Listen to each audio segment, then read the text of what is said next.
ଇଲୋ ହେଇଲୋ ଆଲୋ ଆଲୋ ଏ କିଏ ଲୋ ଏ ଚୋରଟା ନା କିଲୋ ଚୋର ଭଳିଆ ଦେଖାଉଛି ନା କ'ଣ?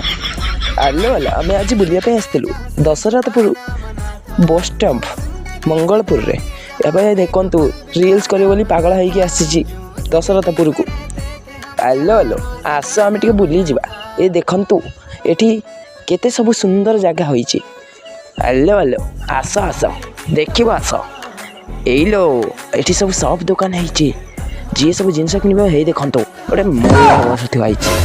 ଆସ ଆସ ଆଲୋ ଆଲୋ ହ୍ୟାଲୋ ଆସିଗଲ ଲୋ। ଏଇ ବସ୍ ଥୋଇବ ଏଇଠି ଦେଖନ୍ତୁ ଦେଖନ୍ତୁ ଗାଡ଼ି ପାଣି। ଏଇ ଦେଖନ୍ତୁ ରିଲ୍ସ କରିବ ବୋଲି ସେ ପୁରା ପାଗଳ ହେଇଗଲାଣି ଲୋ। ଆଲୋ ଆଲୋ ମୁଁ ଝାଡ଼ା ବସିଥିଲି ମୋତେ ଟିକେ ଟାଣିକି ନେଇଗଲା। ଏଇ ଦେଖନ୍ତୁ ଏଇ ଆଇଲୁ ଏଠି କ'ଣ ଲେଖା ହେଇଛି ଇଡିଲି ବସ୍ ଷ୍ଟାଣ୍ଡ। ଇଲୋ ଇଲୋ ଇଲୋ ଇଲୋ ବସ୍ଟା ପିକିଂ। ହେଲୋ